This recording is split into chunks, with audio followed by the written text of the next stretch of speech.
Bashkia e Maliqit është një nga zonat më të goditura të juglindjes nga arreshjet e dendura të ditëve të fundit.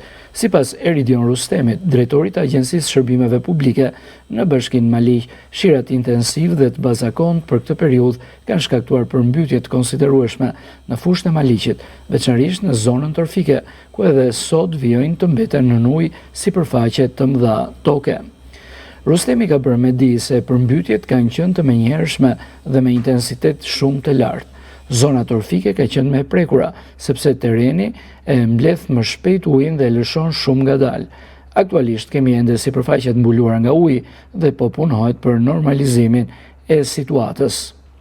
Falëndërhyrjes së bashkëpunimit të Bordit Rajonal të Kullimit, forcave të armatosura dhe strukturave të bashkisë, është bërë mundur bllokimi dhe riparimi paraprak i argjinaturave të Sharat Lumenjve, Dunavec e Devoll, dy prej pikave më kritike gjatë studiisë së fundit. Në këto momente të themi që situata është e normalizuar në përgjithësi me përjashtim të zonës torfike, një pjesës më të ulët të zonës torfike.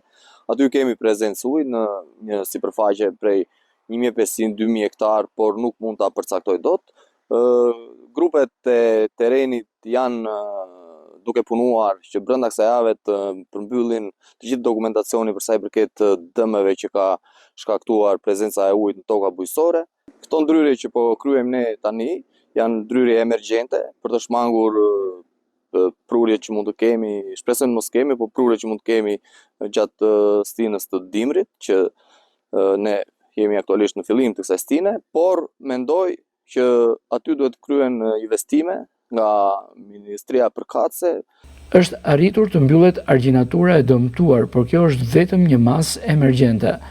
Kërkohen ndërhyrje të mirëfillta dhe investime të qëndrueshme nga Ministria e Linjës, sepse këto zona rrezikojnë të përmbyten sërish në çdo rreshje të fortë. Përveç përmbytjeve në fushë, dëmet të ndjeshme janë shënuar edhe në infrastrukturën rrugore, kryesisht në zonat malore të bashkisë, ku rreshjet kanë shkaktuar rrëshqitje, dëmtime të shtresës asfaltike e bllokime të përkohshme të disa akseve. Autoritetet lokale po vijojnë vlerësimin e dëmeve dhe janë në terren me ekipe të përforcuara. Bashkia e Maliqit apelon për mbështetje shtesë financiare e teknike për rikuperimin dhe parandalimin e situatave të tilla në të ardhmen.